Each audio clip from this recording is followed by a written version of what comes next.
Bonjour, welcome to Wahsa Distance Education Center's radio Zoom classes. This is MEL3E, grade 11 workplace math, and I am Bronwyn Slate.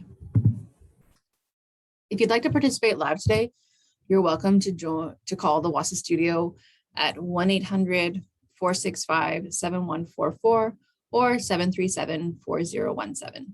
You can listen on the radio at 91.9 FM or on the television at Bell Express View channel 972. You're always welcome to join live through the Zoom link, which is available from me, your teacher, and also your DEC. Our classes are scheduled Monday through Thursday from 9 till 10 in the morning. And we are in the 5th week of our 9-week course. At this point, as we're almost halfway through our timeline, you should definitely be submitting some work for marking. So a reminder that the support questions, the ones marked with the pencil icon, are not for marking. They're practice problems, so you can decide which ones and how many to do. If you're understanding a concept, feel free to skip questions. It's okay, you don't have to do them all. But if you need more practice, also feel free to ask. It's totally reasonable to need more practice, and it's totally reasonable to not need more practice. So you need to know what's best for you, and you need to advocate for yourself. The key questions, the ones marked with the key icon, are the ones to submit for grading. So please do all of them, showing all of your work, your steps, your thinking. This way I can give you credit for all of your understanding. And if you're not understanding something, if something is, you're making lots of errors or something, this gives me information so I can help you figure out what is going on. There are 3 different methods for submitting your work. The first is to scan your work in and send electronically. So if you have a smartphone, you can scan your completed work in using either the iPhone Notes app or the Android Google Drive app.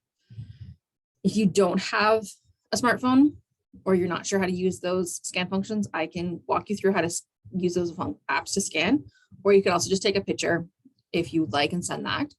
A picture is a larger file and will take a little bit more to send, but that's fine. If that works for you, that's fine for me. Then you can either email it to studentwork@nnec.on.ca and CC it to bronwyn.slate@nnec.on.ca. Or you can also send it to me through Facebook Messenger, where my name is B. Slate Wahsa. The second method is to drop your work off in Sioux Lookout. So we have an outdoor mailbox at our location 74 Front Street. We're the bright red building next to the post office. And we have a small white mailbox next to our side door. So you can just put it in there. And the third method is to hand your work into your DEC. Then your DEC can either send your work through the Express or fax it to 807-737-1732 or toll-free fax to 1-800-463-7852. If you'd like to connect with me through social media, my Facebook and YouTube are both under the name B. Slate Wahsa. If you friend me on Facebook or subscribe to my YouTube channel, you'll get notifications every time I upload one of our lessons. All of our lessons are recorded and then I upload them to YouTube and share them on Facebook shortly after airing so that you can access them again and replay or pause things, watch little snippets. You can do whatever works for you. Also on my YouTube channel, I have short videos explaining common errors or confusing concepts. So that is a great place to go and check out if you're struggling with something and you're not sure quite how to, where to get help. It's a good place to check out there first before you're just generally searching the internet. Math is a really visual subject, so I strongly encourage you to connect with the YouTube videos if you're not joining live. It's just going to set you up for the most success.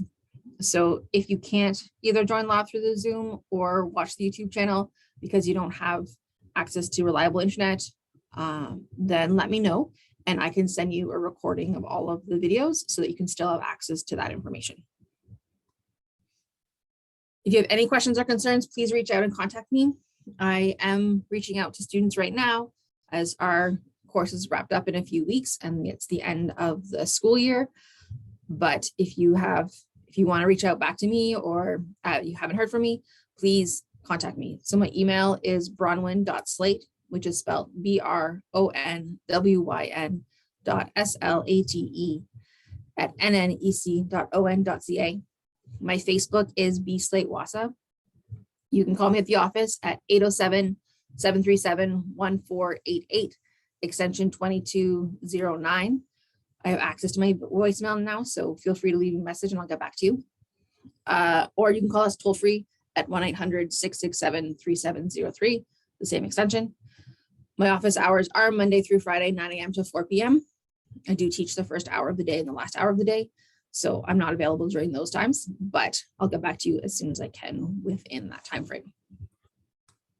All right, let's look at our lesson today. So today's lesson is lesson number 10, the final lesson in Unit 2, and it's on banking transactions. So our learning goals for this lesson are that at the end of this lesson, you'll understand fees associated with bank accounts. You'll be able to identify various types of banking transactions, and you'll be able to make informed decisions about which accounts are the best for you. You know you've met the learning goals because you can calculate monthly bank service charges, you can interpret transaction codes from bank statements, and you can compare user costs between different banks and financial institutions. All right, but first, let's start and activate our brains and do a bit of mental math. I believe that mental math is important. I believe that arithmetic, being able to do your math facts is important, but I don't believe having them all memorized is a useful way of storing information in your brain. It takes up a lot of space. So those math minutes that many of us experienced in elementary school, where you just had to have your facts memorized and you either knew it or you didn't know it, I don't think really helped people learn or set people up for success. So instead, we talk about strategies that you can use in various different situations.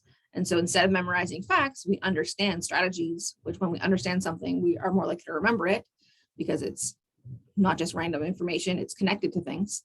And then we can apply it in lots of different situations depending on our needs. So our question today is 8 times 15, and we're using the strategy of making a landmark. So what that means is that we're going to think of what a friendly number is that's close to one of our numbers, and we're going to use that to help us multiply 8 times 15. So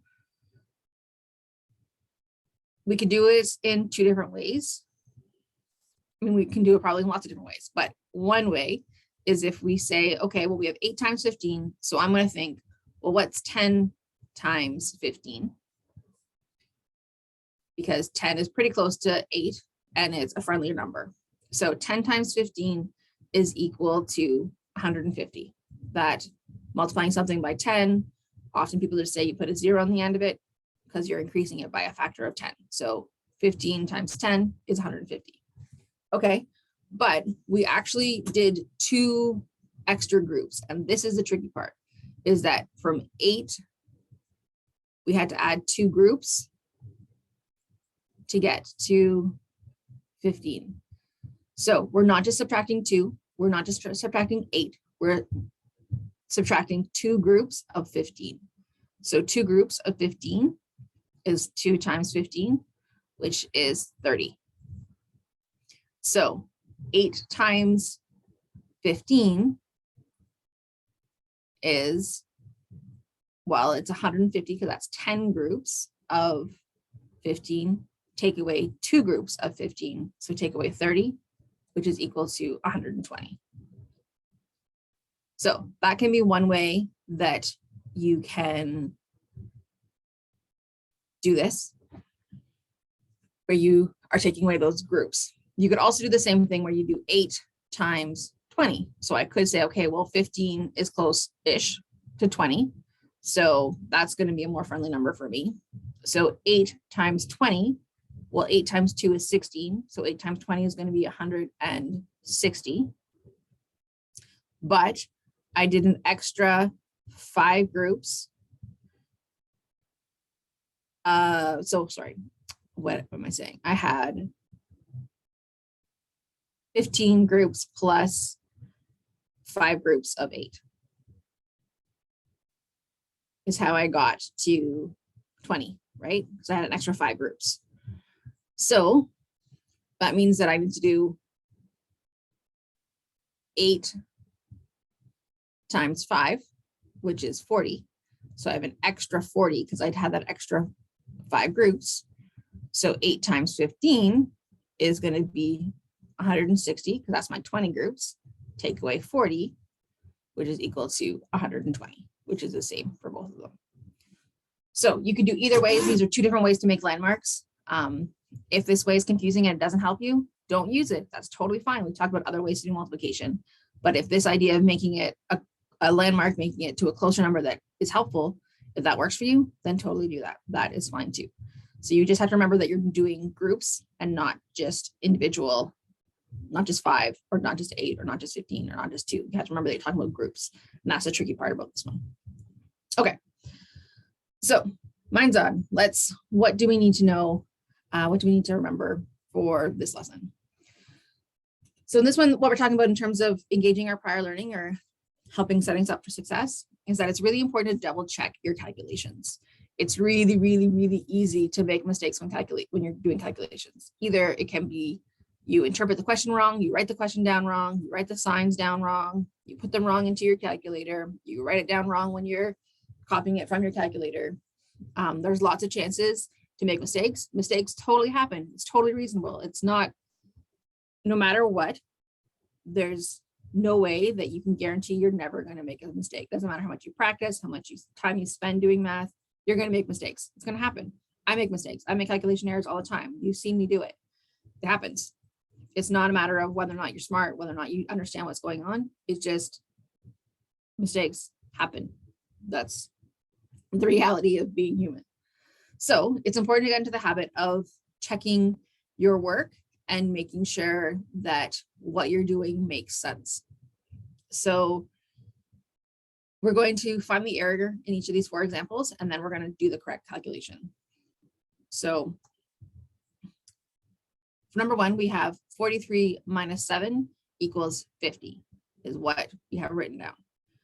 And so how we know, we can say, well, that doesn't make any sense because we're doing 43 take away something and we got a bigger number. So that doesn't make any sense. It doesn't make sense that I get a bigger number when I'm subtracting something from a smaller number.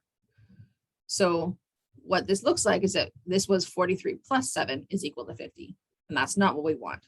So we need to actually subtract. And that's the mistake that happened in this question, is that it wasn't subtracted properly. It was added by mistake. So 43 take away 7 is equal to, well, when I do this in my head, I'm going to say, well, 43 take away 7 is a little bit tricky for me. So I'm going to take away 3 first, and I get 40. And then I know that I need to take another 4 away, because then that's going to be 3 and 4 is 7. And so 40 take away 4 is going to be 36. And now it makes sense that I have a number that is smaller than my 43, which is how much I started with. Okay, number 2, we have 143 plus 16 equals 169.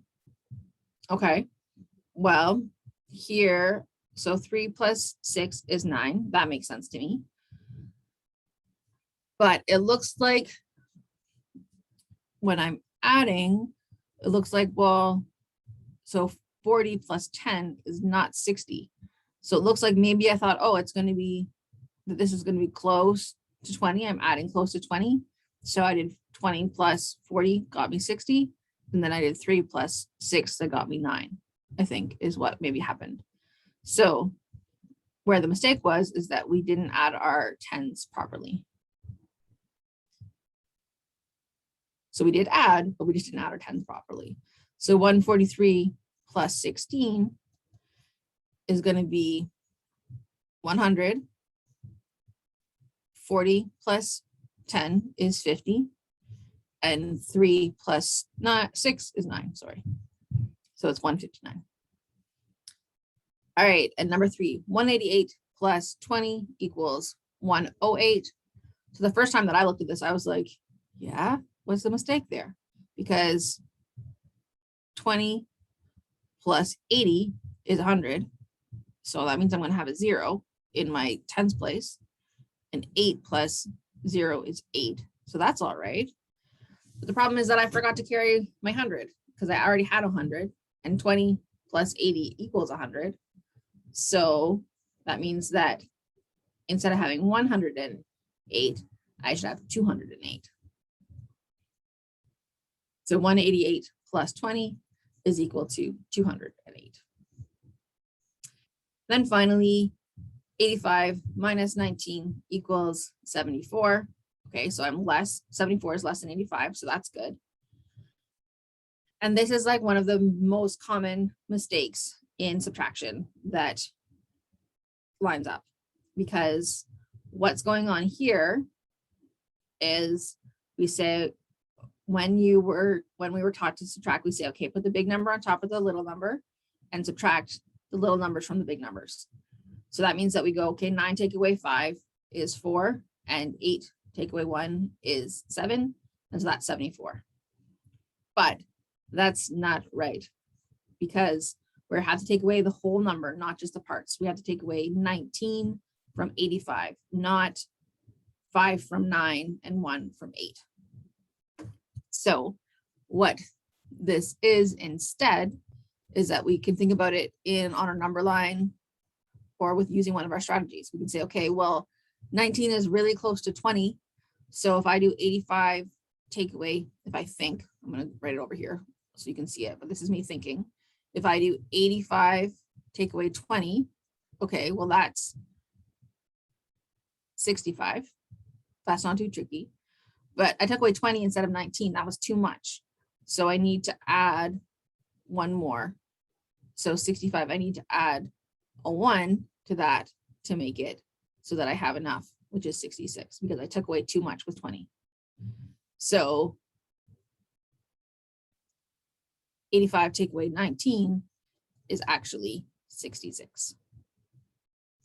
This, again, is one of the most common errors that I've seen in my entire teaching career of subtraction. It is fine that you make the mistake. I understand completely why you make that mistake, but you want to be really careful, because you want to make sure that you're taking away the whole number. It's better to think of them as all as one thing instead of just individual parts, because individual parts are going to get you mixed up, because 74 is really different than 66. That's a big error to make. So that's why checking your work is really, really important. Of course, for multiplication division, it's the same thing. We just adding and subtracting examples, but it's really important to double check your work. You can calculator is great. Use a calculator, but check your work too. Don't trust the calculator. Mistakes happen. Okay, active learning. What's our new stuff that we're doing today? So first, when will you use this in real life? Well, knowledge is power. So we're talking about banking transactions. We're talking about how your bank account works. I don't know what the statistic is in terms of the number of people that use bank accounts, but I would say the number is probably significant. It's probably pretty high that most people use a bank account to some degree at some point in their life. So understanding how that works, understanding what's going on, means that you are less likely to get ripped off. You are less likely to miss errors. Banks make mistakes sometimes. So it's really important, if mistakes are made, that you understand what's going on, so that either you get money that is supposed to be your money, or you deal with money that isn't your money, because then they might catch the error, and then you might be like, oh no, this was free money, and then they take it away. So paying attention, knowing what's going on in your bank account, is one of the ways to be the most financially secure. It's daunting, it can be overwhelming, it can be stressful. Lots of people ignore it and don't pay attention, but knowledge is power. It's going to set you up for the most success if you understand what's going on and you pay attention.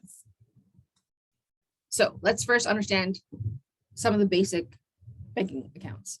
So checking accounts are used to store your daily spending money. So it's designed for everyday transactions, such as depositing paychecks, paying bills, debiting purchases, transferring money online, or making ABM or ATM withdrawals. So your checking account is your day-to-day account where your money is going in and out fairly consistently. A checking account typically comes with a debit card and a checkbook. More and more checks are becoming obsolete. People are not using checks very much. Originally, it was checking accounts or where you got checks, and it was super, super common. Now, in this day and age, there are many more other ways to give money to people. And so checks are not being like personal checks aren't being used as much, but still you could get a checkbook. You could write checks from a checking account. Your cash is secured securely, but it's also easily accessible. So it means that instead of just having all of your money in your sock drawer, having it in a bank is more secure. but it's still accessible. It's still easy for you to just go in and take all your money out if you wanted to. Whereas other types of accounts aren't necessarily straightforward. And it also offers little to no interest. So checking accounts are not a good place if you're trying to save. If you're trying to invest over a long period of time and make money off of your money, checking accounts are not going to do that for you. Checking accounts, again, are for your daily money going in and out and not for savings so much. So the pros of checking account is that it's convenient for everyday banking transactions and purchases. It's easy to access your money using a debit card, a check, or ABM, which is an automatic banking machine. We'll talk about that later. Cons to checking account is that you're likely to be charged a monthly fee, and there's no or lower interest rates compared to a savings account. So you're not making money, even though your money is just sitting there. Okay, so let's understand savings accounts. So this is where your money is deposited and interest is paid by the financial institution. So you get a savings account is going to have some sort of interest rate. It might be really, really low. It might be higher depending on the type of savings account, but you get some sort of interest.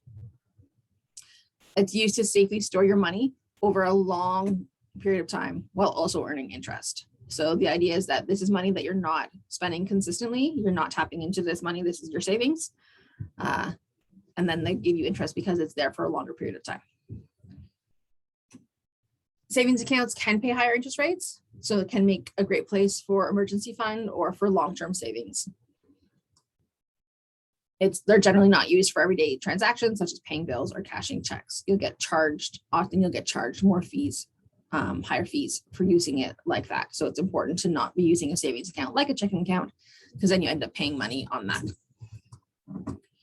So the pros are that you have a higher interest rate on deposits. There's often no monthly account fee. And there's lower risk to save your money compared to investment accounts or the stock market. So it's generally not risky at all to use a savings account. You don't make as much money off of it. It's not as much of a high return, but it is a safer place to save money.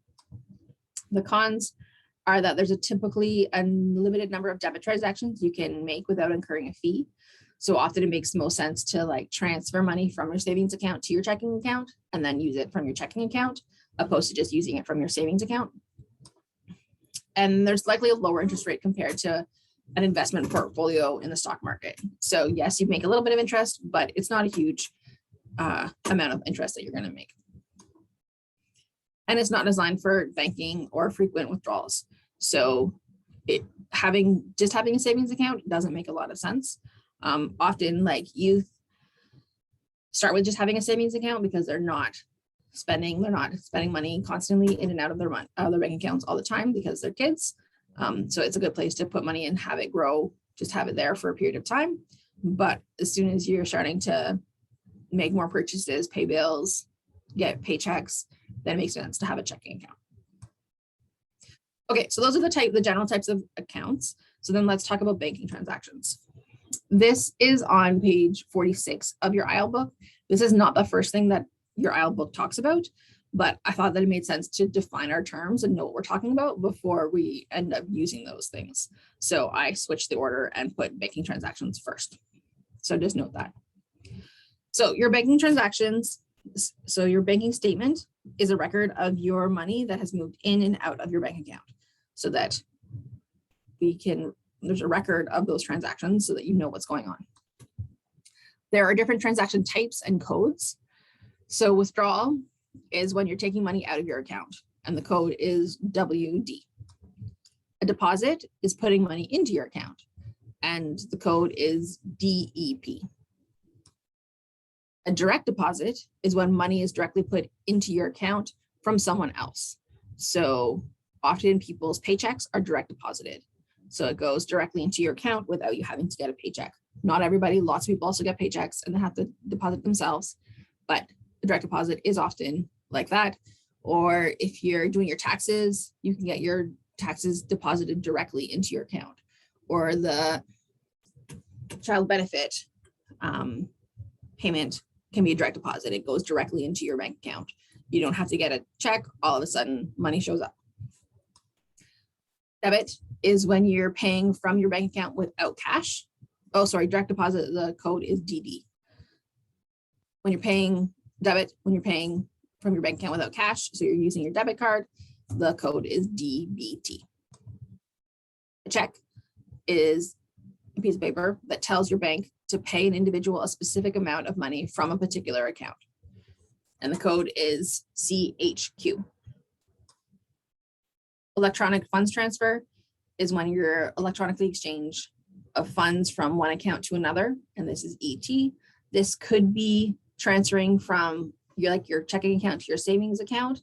So it could be within your own personal accounts, or it could also be like an e-money transfer where you're sending money to somebody else that isn't your own account, but transferring money to someone. Service charge is a fee that the bank charges, and so SC is the code. Interest is money earned on your account. The code is INT. And pre-authorized debit allows the biller to withdraw money from your bank account when a payment is due, and the code is PAD. So that's like the opposite of direct deposit. It's giving someone permission to take money out of your account. So for example, our hydro bill is like that we've authorized. We've given pre-authorization to the hydro company to every month to take out how much we owe them for the hydro bill. And this was so that we didn't have to put down a big deposit when we signed up for our hydro. So some companies can say you can put down a big deposit and then you can just pay it, or you can pre-authorize that we can go into your account and take out money. Or like my car loans are pre-authorized debits. So our loan is paid every month.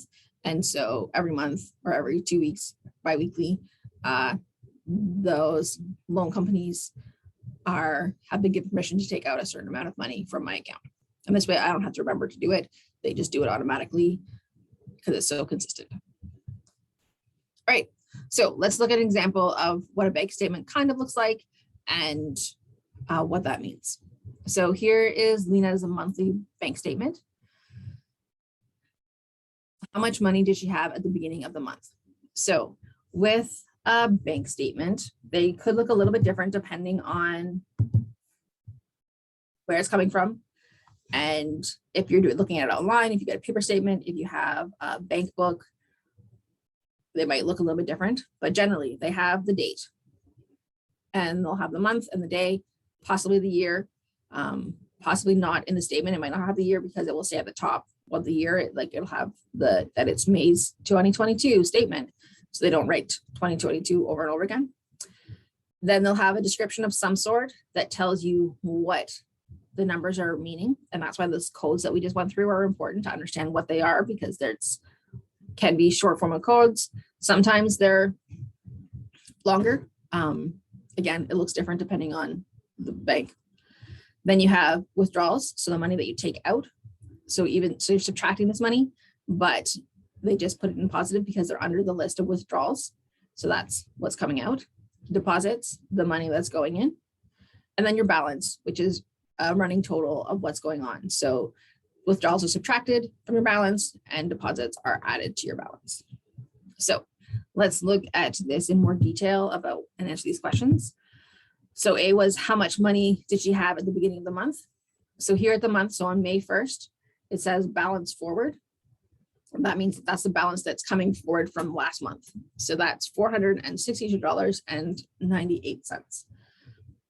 So your bank statement will always tell you how much money you started with at the month, which should be the same as how much money you ended the last month with. So then second part of that question is how much did you have at the end of the month? So looking on May 30th is the end of the month. And we look down here, we ignore what happened there, but we just look, what is the balance at the end of the month is $361.89 is how much money she ended the month with. Okay, so then part B, what transactions happened on May 25th? So looking at our date, we see May 1st, May 5th, May 17th, May 17th, May 25th, May 25th, May 26th. Okay, so we're looking here at May 25th. So we have two transactions because we have the date twice. The description is DD Northern is 1. So remember, DD is direct deposit. So 2 transactions happen. First is a direct deposit.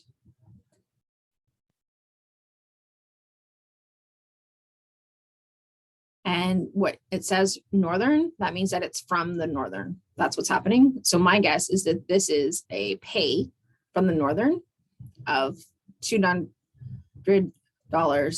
and $243.60.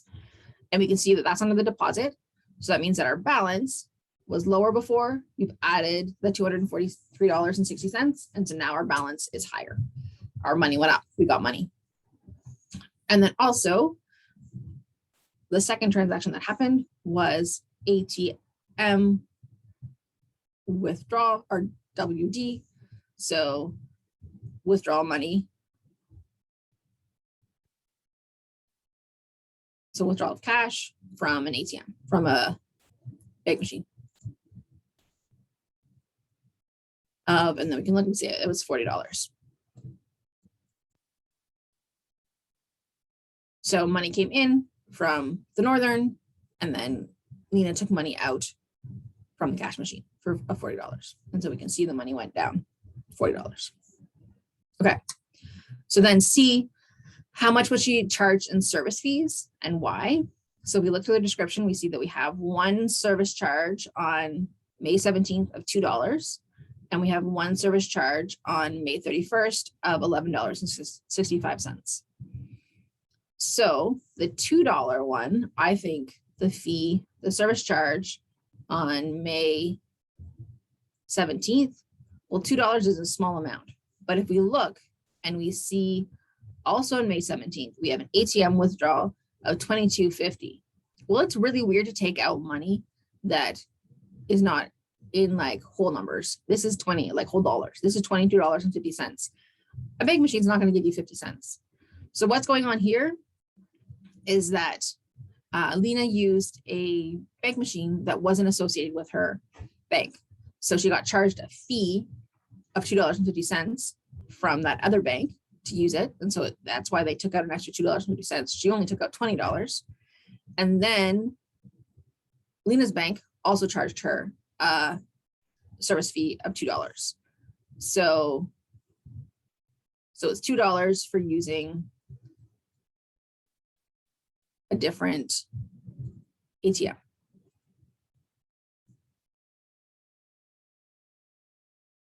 Her other service charge on May 31st, well, that's the end of the month. So that's probably just the monthly fee for having a checking account. It costs $11.65. So the total for that month, total for May, is $13.65 in service fees. So those are just fees for using the bank. You don't get anything else other than just being able to use that bank. And then D, how much cash did she withdraw over the month? So let's look at all of the cashes. So CHQ number 78, well, that's a check. So that's not a cash withdrawal. That's a check that number 78 got paid to somebody. Okay.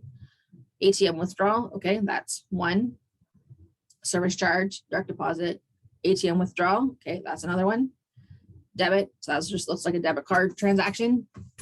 PAD, Bell. So that's a pre-authorized debit to Bell. So that's like paying for a cell phone or a phone or a TV or internet or something like that. So that's not cash. And then ATM withdrawal, $20. That's another one. So we have three automated withdrawals. Remember, this first one on May 17th, she only actually took out $20. The $2.50 is a service charge. She didn't get that money.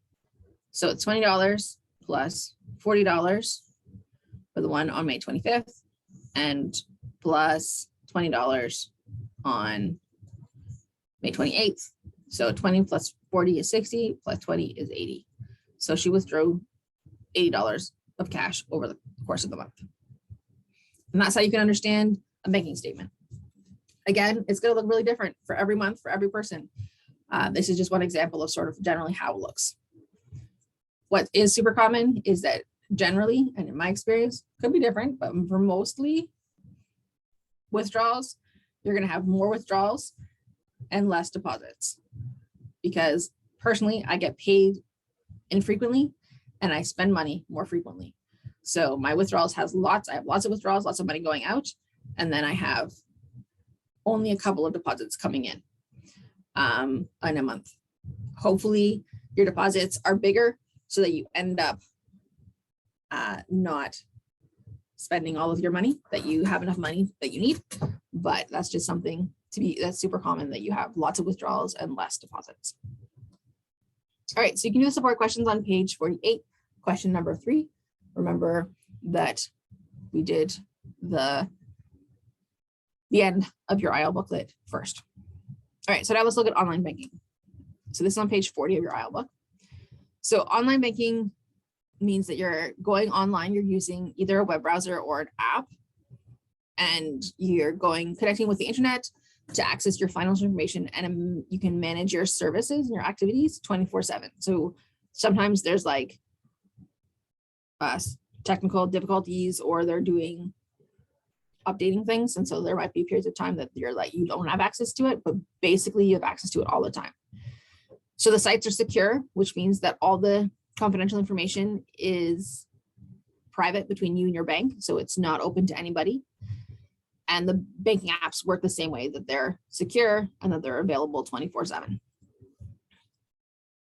Types of services that are offered through online banking or apps are checking your balances for your bank account, for your credit cards, even for your mortgages or for other loans. That you can register and pay your bills. You can schedule automatic payments sometimes. You can transfer funds between your accounts, your credit cards, or e-transfers to other people. You can apply for products online, such as credit cards, RSPs, other accounts. You can't apply for everything, but you can apply for a lot of things online. And you can also download your bank information for software programs. So for taxes, or for managing your money, for if you have a company or something, you can download all of your information so that you can then upload that into a software program, and it can help you with your accounting. There are fees for many of your services and transactions, so it's important to understand what counts as a transaction that you get charged for and what you don't get charged for. We're going to talk about that more later. So let's look at this example. So Julian did the following banking in 1 month while keeping a balance of $1,250. So he deposited a check at a teller two times. He paid 6 bills online. He withdrew money 3 times from an ATM not associated with his bank. He paid 3 bills at tellers. Sorry. He used his debit card 6 times, and he sent 2 email money transfers. What will his monthly charge be? So up here in the corner, I have a list of how much it costs to do different things. And this can be hard to remember, but it's important to keep track of because it can really affect things. So for this bank account for Julian, there's a monthly fee of $4.15. So he always pays $4.50. And then for that, he gets 8 self-serve transactions. So those are things that he does by himself without any teller support, without having to talk to anybody. And then anytime if he does more than 8 self-serve transactions, it costs him 50 cents. Then he has 50 cents per transaction. He has 5 full service transactions. So he has 5 transactions that he can do with a teller, including this $4.15. And then each time that if he has more than that, then each additional transaction is $1. Each use of an ATM not associated with his bank is $1.25 plus the transaction fee from the other bank. And it's $1.50 for each email money transfer. So every time he sends money by email, it's $1.50. But email money transfers are free if he has a minimum balance of $1,000 maintained in the account at all times. So if he always has $1,000, then he can send email money transfers for free. He doesn't have to pay that $1.50.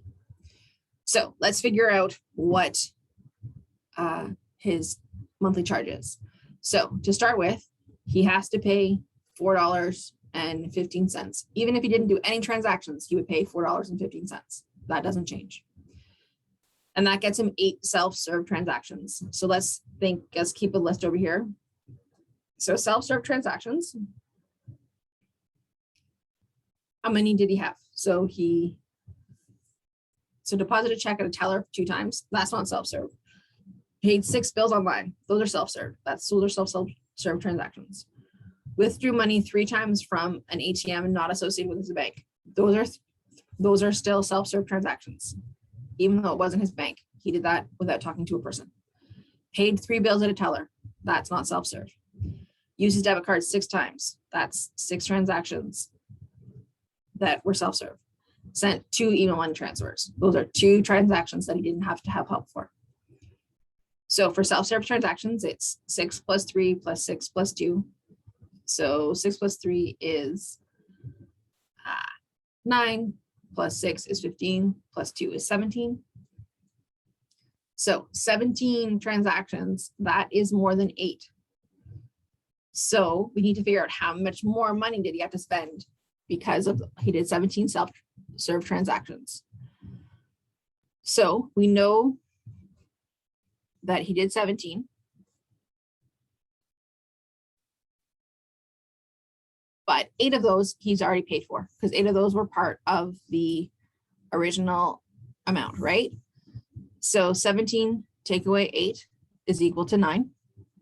So 9 times 50 cents, 0.150, is equal to $4.50. So $4.50 are the extra self-serve transactions. Okay, so now how about the full service transactions? He's allowed to have 5. How many did he have? So those are the times that talk to a teller. So deposited a check at a teller 2 times, so 2. Then the other time the teller was paid 3 bills at tellers, so plus 3. Those are the times that he used teller, that's 5. So he has 5 full service transactions. So that means that he didn't have any extra. So no extra charge. Okay. So then each use of an ATM not associated with his bank costs $1.25 plus the transaction fee, which I didn't write down. So we'll just say that it's, we're going to say that the other bank charges $2 per fee. So he did that 3 times. So at the ATM that wasn't his bank, it's going to be 3 times 125, because that's how much his bank charges him to do it. So that's $3.75. Is the non-bank ATM. And then also $3 times $2, which is $6, which is because the other bank charges them $6 for using their ATM. So that's a lot for not using your own ATM. It can really add up. And then the last one, $1.50 for each email money transfer. But remember, email money transfers are free if he has a minimum of $1,000 all times. It never goes below $1,000. And Julian kept a balance of $1,250 for the whole month. So that means that even though he had 2 email money transfers, he's not getting charged for them because he had enough money in his account to not have that charge. So then in total, we say, okay, $4.15 plus, let's use a calculator so I don't make a mistake, $4.15 plus $4.50 plus $3.75 plus $6 equals $18.40. So just for using his bank account, was going to be charged $18.40 in fees. All right, so now you can do your support questions on page 42, question number 1. And now we're going to look at debit card banking. So this is on page 43 of your IEL booklet. So when you use your debit card, It's super convenient. Most of us use it almost all the time, if not every day. And they can be used at stores, both with cashiers, with tellers, or at self-checkouts. And then you can use them at automated teller machines, ATMs, or automated banking machines, ABMs. These are both terms that we use in Canada. Other places in the world, they just really use ATMs more frequently, and ATMs is fairly common to use them both, but they're just the machines when you don't have to talk to a person and they just spit out cash mostly. When you are using an ATM or an ABM, your own financial institution charges you $0 to $2 plus so that's just anytime they can charge you nothing to $2. Or if you are using a financial institution that isn't yours, then they generally charge you $1 up to $4 on top of the $0 to $2 from your own bank. And then plus there could be possible other charges. So using an ATM that isn't your bank can really add up, can cost you a lot. So that's just something to be really aware, is that you can end up, like if you go into a restaurant and they have an ATM and they're like, oh, we don't take debit, but you can just get cash out of that ATM. This often happens in restaurants or bars, but then you end up getting charged an extra fee that they just end up pocketing. So they just are, for the fact that they're not going to accept your debit card, means that they are going to get extra money because they're making you use their ATM. So that's something to be really wary of. It adds up a lot. Then the various services you can use with your debit card, either at a ATM, generally at an ATM. These are, again, transactions. So you can withdraw cash or deposit cash or checks. You can pay any bills that you've registered. You can transfer funds between your accounts, and you can check your account balances. You might be able to do other things, but those are the general things that you can do. All right, so let's look at another example.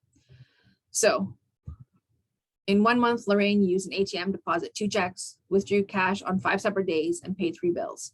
She also took cash out in an ATM not associated with her bank that charges $3.35 once. Finally, she has 2 pre-authorized payments set up on her account. What was her monthly fee? So we have here up in the corner again, we have the information about what her monthly fee is and how much she has to pay for each transaction. So she has a monthly fee of $6.95 and she gets 12 transactions. She pays $1.25 for each additional transaction over 12, up to a total fee of $16.95. So she doesn't just keep paying forever. She hits $16.95, then she stops. She has no monthly fee when she has a minimum end of the day balance of $4,000 each day. We don't know that about her, so we're going to assume that she doesn't have that. And any non-CIBC ATM withdrawals are $2 plus transaction fee. So her bank seems to be CIBC.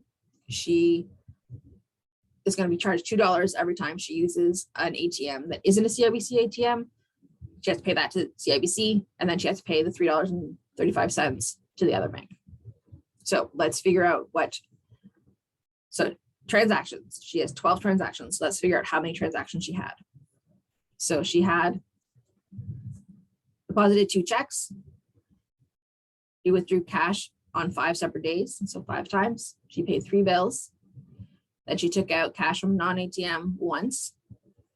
And she has 2 pre-authorized payments set up on her account. So that's 2 more transactions. So how much is that? Let's see. So how I would do this is I see 2 plus 3 is 5, plus 5 is 10, plus 1 plus 2 is 13. So she has 13 transactions. So she has 1 extra transaction. So she's going to pay $6.95 plus, because she has 13 transactions and not 12, $1.25. And then the only other thing is that for the non-CIBC ATM is the only other thing that we have to note. So she did that once. So she has one $2 charge from CIBC and one $3.35 charge from the other bank. So it cost her $5.35 just to take money out of that other ATM. So that's just something that you want to really decide, is that really what you want to do? So then in total, how much did it cost her? $6.95 plus $1.25 plus $5.35 is equal to $13.55. That's how much her monthly fee would be. That's how you find that out. All right, so you can do the support questions on page 45, question number 2 now. So let's quickly consolidate that we talked about checking and savings accounts. We talked about for bank transactions, the types and the codes on statements so you can understand that. We talked about online banking, which has access to your statements and can do most types of transactions, and your debit card banking, where you remember that there's ATM fees, and also you can do most types of transactions. So hopefully your success criteria: 1, you can calculate monthly bank service charges. 2, you can interpret transaction codes from bank statements. And 3, now you can compare costs between different banks and financial institutions. So there's going to be different fees depending on the bank, and that you know why that is. All right, if you have any questions or concerns, please reach out as always. You can call me at 807-737-1488, extension 2209. You can call also toll free at 1-800-667-3703. You can email me at bronwyn.slate, spelled BRONWYN.SLATE @nnec.on.ca. Facebook me at bslate Wahsa. The replay of this will be uploaded on YouTube shortly after airing, so you can check that out at bslate Wahsa as well.